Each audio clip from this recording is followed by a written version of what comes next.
प्रिय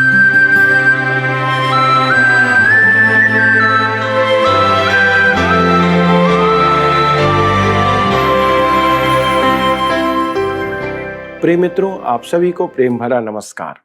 मैं आशा करता हूं कि आपके जीवन में परमेश्वर का वचन कार्य कर रहा है और आप उसमें जड़ पकड़ते जा रहे हैं। हमारे इस अध्ययन का उद्देश्य यही है कि आप वचन को जानें और उसके अनुसार जीवन बिताएं। दोस्तों, यह सत्यवचन बाइबल अध्ययन श्रृंखला है और मैं आप सभी दर्शकों का इस प्रसारण में स्वागत करता हूं। आपको याद होगा कि हम होशे की पुस्तक का अध्ययन कर रहे हैं और हम होशे के जीवन से परमेश्वर के प्रेम और वेदना को समझने का प्रयास कर रहे हैं। परमेश्वर पूरे इस्राएल को होशे के जीवन की व्यवहारिक घटना के द्वारा प्रकट करता है और दिखाता है कि उन्होंने कैसा घोर पाप किया था। आज हम चौथे अध्याय से अपना अध्ययन आरंभ करेंगे और परमेश्वर के सामने इस्राएल को कचहरी में देखेंगे। परमेश्वर उनसे वादा करता है और कहता है कि यह मेरा मुकदमा है। दोस्तों, परमेश्वर किसके सामने अपना मुकदमा प्रकट कर सकता है? वह तो स्वयं न्यायालय और न्यायाधीश है। वरन हम कह सकते हैं कि वही सर्वोच्च न्यायालय और मुख्य न्यायाधीश है। इन बातों के दौरान परमेश्वर प्रकट करता है कि इस्राएल के पतन का कारण उसके ज्ञान की कमी थी। परमेश्वर सभी पर आरोप लगाता है कि किस किस ने क्या क्या नहीं किया। मित्रों, हमारे पास परमेश्वर के द्वारा प्रदान की गई जिम्मेदारी है और परमेश्वर चाहता है कि हम उससे पूरा करें। पर यदि हम वह नहीं करते हैं तो लोग नाश होते हैं और दंड पूरे समाज पर और देश पर आता है। तो चलिए मित्रों, हम अपने अध्ययन में आगे बढ़ते हैं और परमेश्वर के मुकदमे में देखते हैं कि परमेश्वर इस्राएल पर क्या आरोप लगाता है। शायद उसमें से कुछ आरोप हम पर भी लागू हो सकते हैं।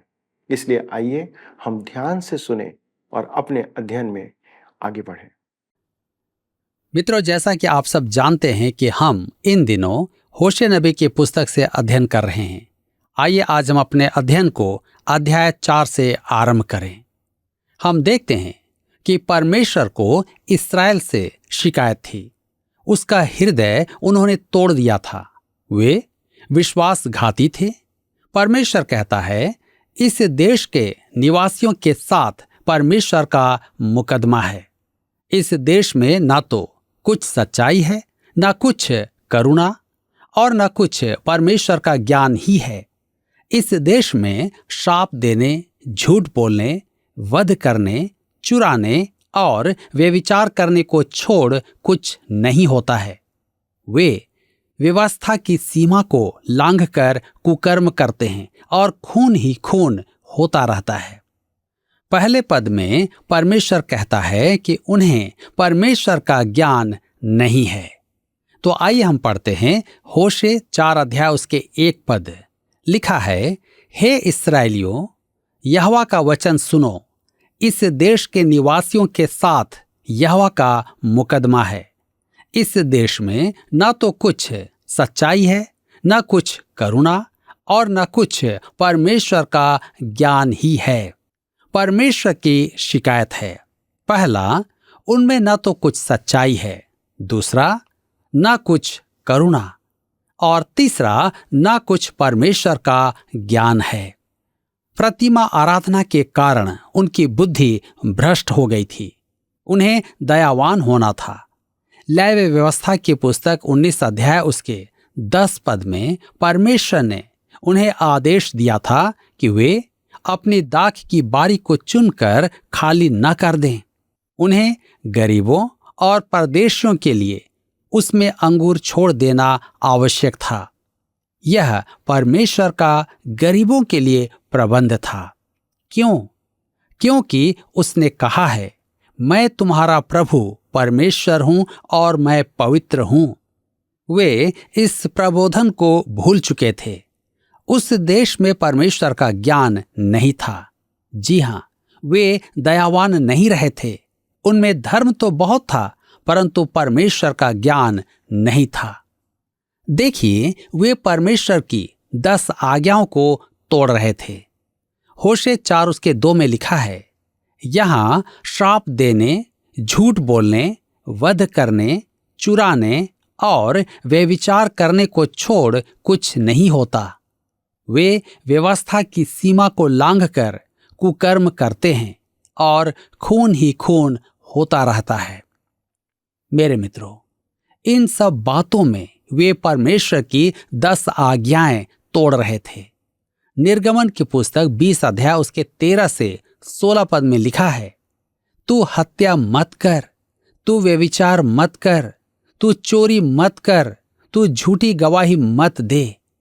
उनका यह पाप खून के रिश्ते में भी था। ध्यान से सुने, परमेश्वर ने उन्हें 10 आज्ञाएं देकर अपनी इच्छा व्यक्त की थी। आज कलीसिया 10 आज्ञाओं के अधीन नहीं कि उससे उद्धार पाए, परंतु इसका अर्थ यह नहीं कि हम 10 आज्ञाओं को ना माने। परमेश्वर ने हमें अधिक ऊंचे स्तर का जीवन जीने के लिए बुलाया है और पवित्र आत्मा द्वारा जीने का सामर्थ्य दिया है। यद्यपि परमेश्वर 10 आज्ञाओं के द्वारा अपनी इच्छा प्रकट करता है, वह हर एक देश के लिए एक प्रतिमान है। सारे पश्चिमी देश जो अपने को मसीही राष्ट्र कहते हैं, वे वास्तव में मसीही आचरण पर नहीं चलते। वे केवल मसीही रूप दर्शाते हैं, क्योंकि उनका विधान 10 आज्ञाओं पर आधारित है। अतः 10 आज्ञाएं सब देशों की व्यवस्था का आधार हैं। परमेश्वर कहता है, तू हत्या मत कर, तू व्यभिचार मत कर, और अनेक निषेध आज्ञाएं हैं। परमेश्वर नशे के विरुद्ध आदेश देता है। वह समलैंगिक संबंधों के विरुद्ध बड़ी कठोरता से कहता है। परमेश्वर कहता है कि ऐसा करने वालों का वह त्याग कर देता है। परमेश्वर ने इस्राएल को दासत्व में भेजा क्योंकि वे ये सब पाप करते थे। मेरे मित्रों, आज हम भी इसी के दोषी हैं। इस देश में परमेश्वर का भय नहीं है। आप रविवार को आराधना की पुकार सुनते हैं, परंतु बहुत ही कम लोग आराधना में आते हैं और बहुत ही कम लोगों को परमेश्वर का वचन सुनाया जाता है। एक संस्था के कार्यकर्ता जगह जगह बाइबल रखते और वितरण करते हैं और उनका कहना है कि उन्हें अनेक पत्र प्राप्त होते हैं, परंतु मुझे शक है कि कोई उन बाइबलों को पढ़ता भी हो। आज हमारे पास बाइबल प्रतियों की कमी नहीं है, परंतु हम परमेश्वर के वचन से अनभिज्ञ हैं। बड़े बड़े अगुवे कहते हैं कि सुसमाचार एक दूसरे के विरोधी हैं और वे बाइबल पदों का संदर्भ भी गलत देते हैं। इस प्रकार वे परमेश्वर के वचन के भयानक अज्ञानता का प्रदर्शन करते हैं। आज शराब का सेवन वैसा ही है जैसा इस्राएल में था। इस्राएल के समान हम भी मुक्त विचारों के भ्रम में पड़े हुए हैं। हम हर एक बात पर आवाज उठाते हैं कि महंगाई बढ़ रही है, परंतु हम शराब के विरुद्ध आवाज नहीं उठाते हैं। मेरे मित्रों, प्रचारक इस विषय पर कुछ नहीं कहते। शराब के कारण सड़कों पर कितनी मृत्यु हो रही है।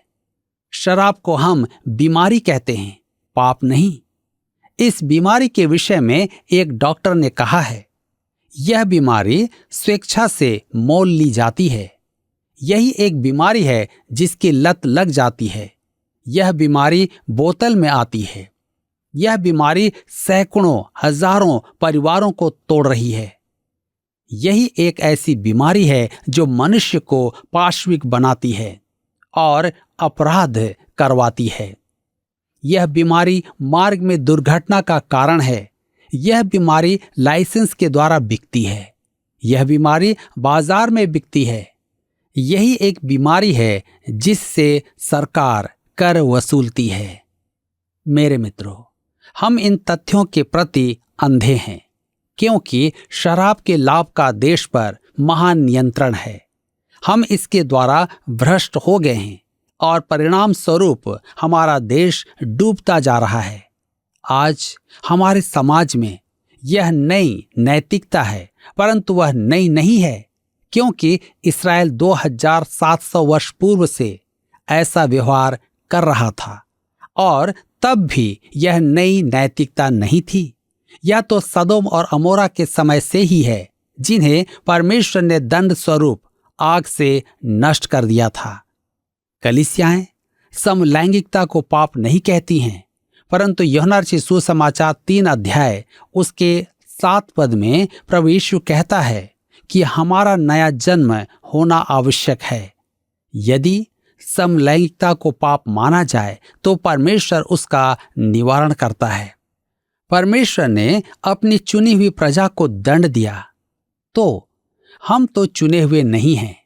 हम दावा नहीं कर सकते। होशे की पुस्तक में परमेश्वर के दंड देने के कारण स्पष्ट हैं।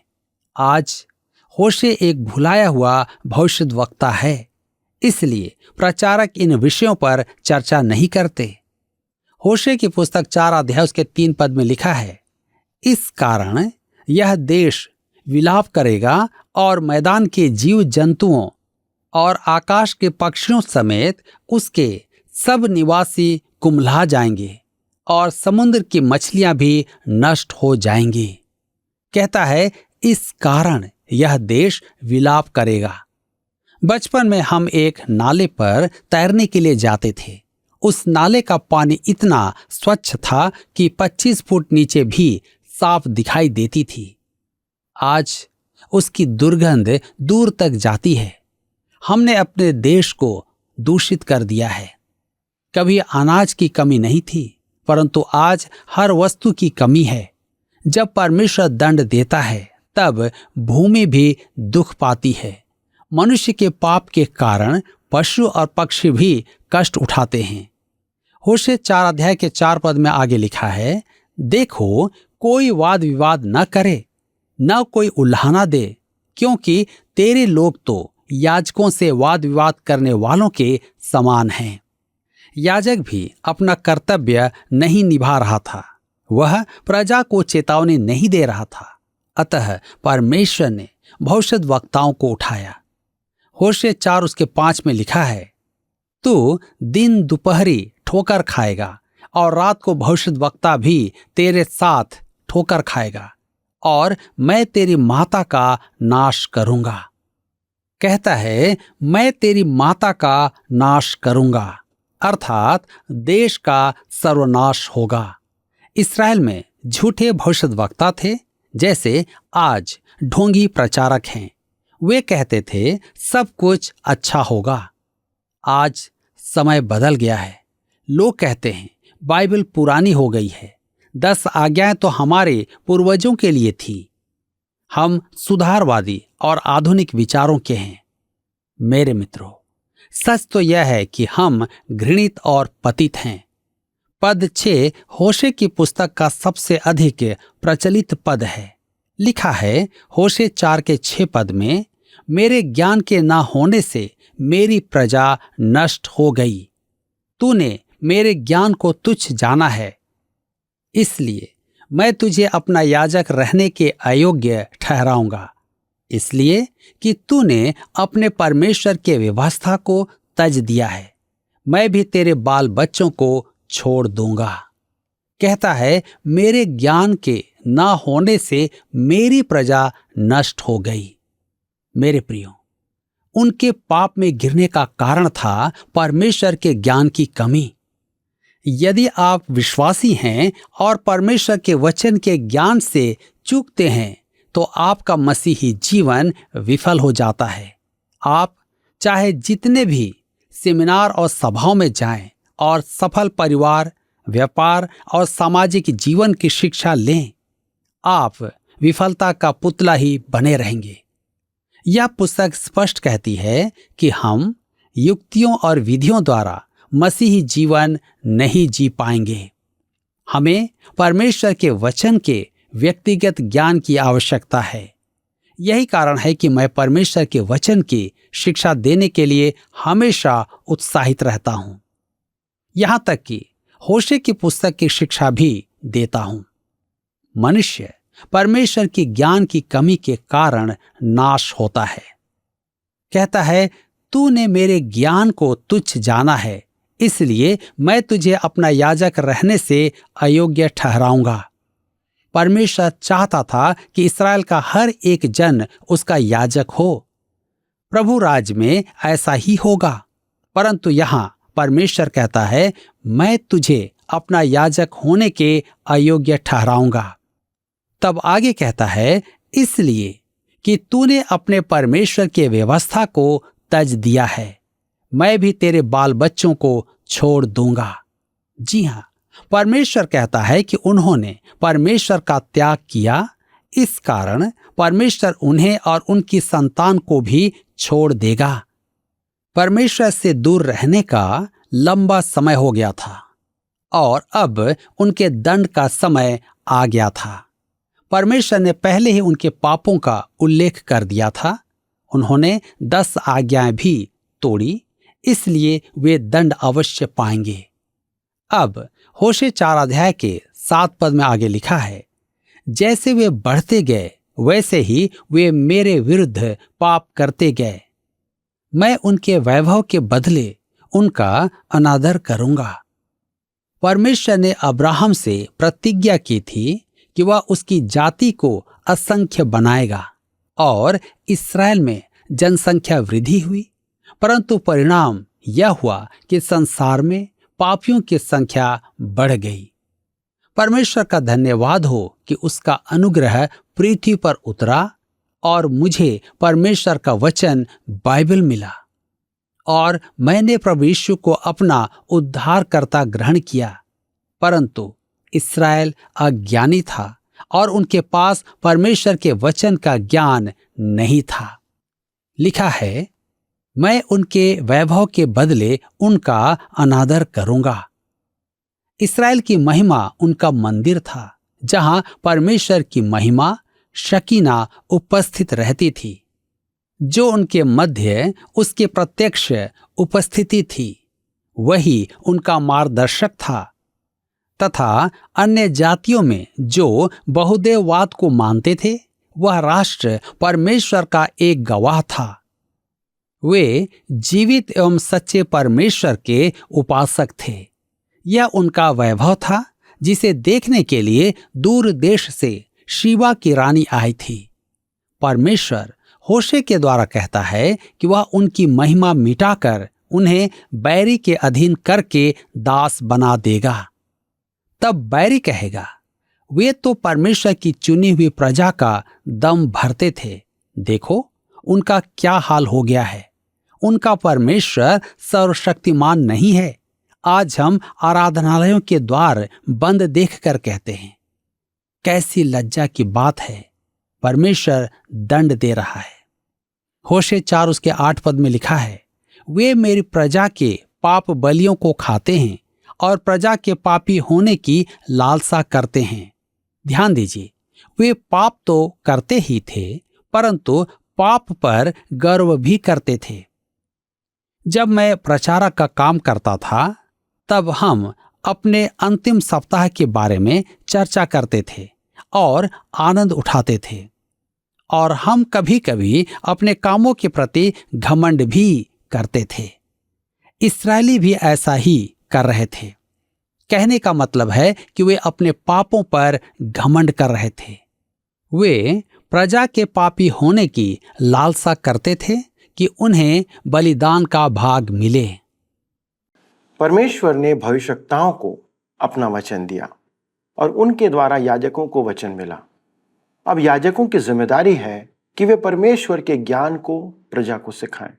पर हम पूरी बाइबल में देखते हैं कि भविष्यवक्ताओं ने तो परमेश्वर की बातों को खोलकर प्रकट किया, पर बहुत से याजकों ने अपने कार्य में विश्वास योग्यता प्रकट नहीं की। आज भी यही हो रहा है मित्रों। कलीसिया में वचन की सही शिक्षा नहीं दी जा रही है। प्रचारक अपने ही मन से वचन सिखा रहे हैं। गलत शिक्षाएं कलीसिया में बढ़ती जा रही हैं। लोग वचन से अधिक रीति विधि और रीति रिवाज पर बल देते दिखाई देते हैं। वचन की शिक्षा और उसके व्यवहारिक आचरण पर बल नहीं दिया जाता। यदि वचन की शिक्षा नहीं दी जाएगी तो प्रजा नाश हो जाएगी, कलीसिया नाश होते चले जाएगी। और उसका कारण है कि लोग अर्थात विश्वासी लोग ही वचन को तुच्छ जानते हैं। वचन को तुच्छ जानने का अर्थ है वचन को ना तो पढ़ना और ना उसे मानने के लिए ध्यान देना। क्या आपको ऐसे लोग दिखाई देते हैं? दोस्तों, यह कलीसिया के लिए है, कलीसिया के बाहर के लोगों के लिए नहीं है। मित्रों, हमें परमेश्वर के वचन के ज्ञान को महत्व देना है। हम इसलिए ही इस प्रकार के बाइबल अध्ययन के प्रसारण को आप तक पहुंचाते हैं। कृपया हमें भी अपनी प्रार्थनाओं में स्मरण रखें कि हम उत्तम और उचित अध्ययन आप तक ला सकें। आइए हम प्रार्थना करें। स्वर्गीय परमेश्वर पिता, हम धन्यवाद देते हैं प्रभु आपको, आपकी दया और करुणा के लिए कि प्रभु आप हमारे ऐसे परमेश्वर हैं जो हमारी प्रार्थनाओं को सुनते हैं। पिता, हम धन्यवाद देते हैं कि आपने इन अध्ययनों के द्वारा हमें इस बात को सिखाया कि आपके ज्ञान की कमी के ही कारण हम आपसे दूर होते हैं, आपकी प्रजा नाश हो जाती है। प्रभु, बहुत से लोगों ने अपनी जिम्मेदारियों के प्रति विश्वास योग्यता नहीं प्रकट किया, चाहे वे याजक हों, चाहे कलीसिया के सदस्य हों।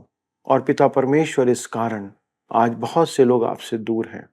हमारी प्रार्थना है पिता कि हमारे सभी भाई बहनों को ऐसी सामर्थ्य दें कि वे आपके वचन के प्रति विश्वास योग्य पाए जाएं, आपका ज्ञान उन तक पहुंचने पाए, वो आपके ज्ञान से प्रेम रखें, अर्थात आपसे प्रेम रखें, आपको जानने के लिए प्रयास करते रहें। क्योंकि प्रभु, जब वे आपको जानेंगे, आपकी शिक्षाओं को, तभी वे आपके साथ प्रेम में बढ़ सकते हैं। इस विनती को सुनने के लिए धन्यवाद देते हुए विनती को प्रभु यीशु क्रिस्त के नाम से मांगते हैं, आमीन। प्रिय दोस्तों, आज के अध्ययन में शामिल होने के लिए धन्यवाद। यदि आज के अध्ययन के आधार पर आप हमसे कुछ पूछना चाहते हैं तो कृपया हमें फोन करिए, क्योंकि आपके फोन का हम इंतजार करते रहते हैं। अगले प्रसारण में इस अध्ययन को आगे बढ़ाएंगे, लेकिन यदि आप इसे फिर से देखना चाहते हैं तो YouTube का सहारा ले सकते हैं। जी हाँ, जब आप वहां पर जाएं तो लाइक करना, शेयर करना और सब्सक्राइब करना ना भूलिएगा प्लीज। अगले प्रसारण में इस अध्ययन को आगे लेकर के आएंगे। तब तक परमेश्वर की आशीष आप पर बनी रहे। आइए अब हम प्रश्न को देखें। पिछले प्रश्न का उत्तर है C 3।